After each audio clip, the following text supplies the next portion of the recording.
black and white thinking. A key trait of borderline personality disorder often involves thinking in extremes. But you have to remember what this means when referring to the DSM-5 and in a psychiatric context. It has to do specifically with how a person views relationships and how they view other people and how they view other people viewing them.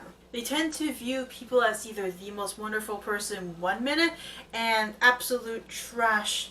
They're going to hurt me, they're going to leave me the next. I never want to see you again. They often tend to confuse individual situations with the multifaceted person in front of them. How a person is going to behave in a particular situation to someone who is acting inappropriately or acting irrationally is obviously not the full composition of this person. But when it comes to autism, black and white thinking is more ontological. It often has to do with scripts, kind of like a programming language. If A, then B. If P, then Q. And if something doesn't happen in the specific sequence that it was meant to happen, they often get very angry, they can lash out, or they can feel like their internal model of their world is crashing down.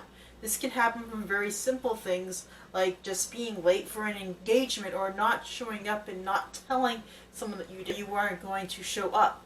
As if my bus was late today and now I'm going to be late for work today and then I'm going to be off for the whole day and my production's going to be down and my boss is not going to like it and I'm going to get fired if only my bus wasn't late. This kind of black and white thinking is more situational and has less to do with relationships and has less to do with viewing people in black and white, whereas their head and their scripts do not allow for certain kinds of error that other people might allow for in their lives. This can obviously overlap with autistic adults, particularly if they have suffered kinds of abuse before in their lives, where people like their parents would treat them with love and compassion and respect 1 minute and then the next minute just seem like horrible monsters to them. And they start to view other people like that because this is their only proper model of how people around them are.